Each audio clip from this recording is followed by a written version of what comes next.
A few years ago, I was lucky enough to visit India, and I was lucky enough to meet these people. By the way, I always try to use people that I know.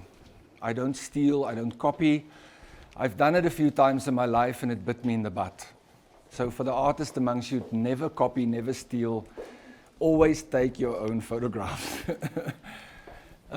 What are they? Medicine men. What are they called in India?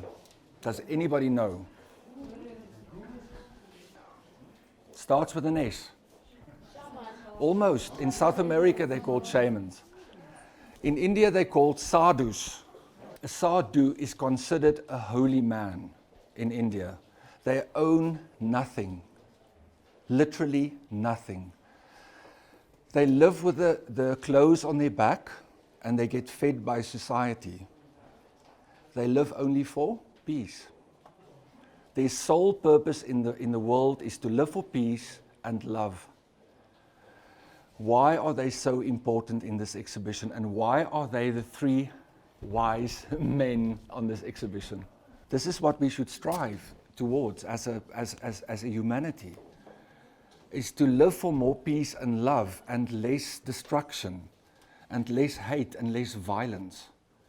Why the dead birds?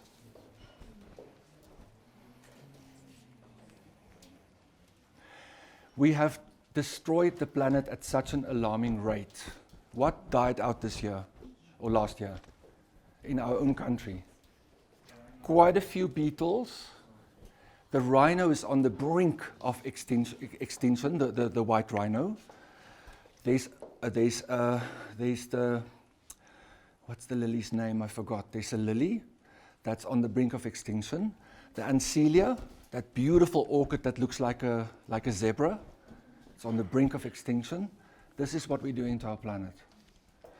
There's nothing in the background, there's no scenario, but there's butterflies sitting on his head, and there are birds nesting on his head. Why? What do I propose? There's no flowers left.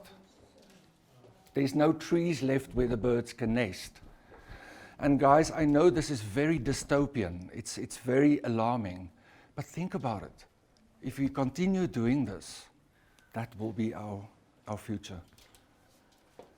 So for me, very important, these three works. They're very close to my heart. Yes? Something that's very remarkable for me is the fact that this is line of cuts. Thank you. Anyone that practices art, I mean, this is amazing. Any particular reason why you chose to depict the wisdom men, a line of cut and not etching? And I mean, surely there has to be a reason. There's always a reason.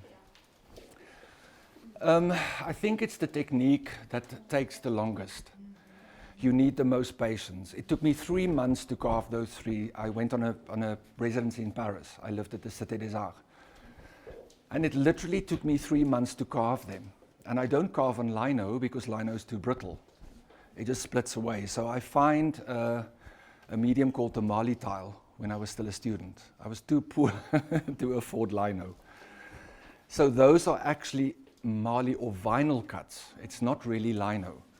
Hence the cross hatching. Because if you cut in cross for the artists, it breaks away. It's too brittle. But I can do it on the lino. And think about it, there is no way to create gray in a work. No way. You only work with black and white. So the gray that you've created is visual. Please go and have a look closer. There is no gray. Yes. Absolutely. Also creates a light shadow. Beautiful thing, Pauline. The embossing of the lino, because you print it on wet paper, also creates the idea of light, because it catches light. So there's a slight light gray when you look at the embossing, but it's not there. It's a shadow.